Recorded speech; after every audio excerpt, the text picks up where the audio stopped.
Hi అండి, అందరికి ఉగాది శుభాకాంక్షలు. అందరికి పండగ పనులు అయిపోయినాయా, పూజలు అయిపోయినాయా? నేనైతే బొబ్బట్లు చేస్తున్నానండి. రండి, ఇదిగోండి.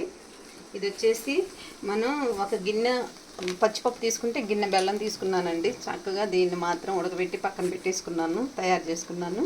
ఇది వచ్చేసి 1/2 కేజీ మైదా పిండి తీసుకున్నాను, 1/2 కేజీ గోధుమ పిండి తీసుకున్నాను. నేనైతే ఇలాగే చేస్తాను, నేతితో ఇలా కాల్చుకుంటాను, చక్కగా వస్తాయి.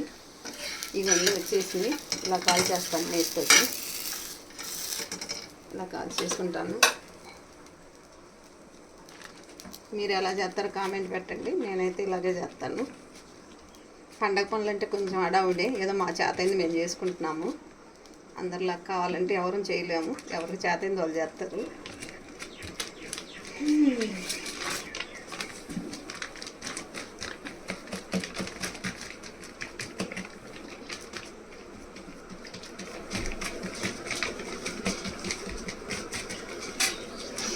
ఆయిల్ పోసి చాలా సేపు పిండి నానబెడతారు. నేను అలా పెట్టనండి, ఒకేసారిగా అసలు పిండిలో ఆయిల్ అంటూ కలపను, ఇలా వేస్తాను.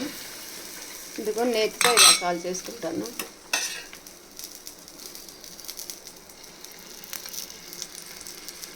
అంతేనండి.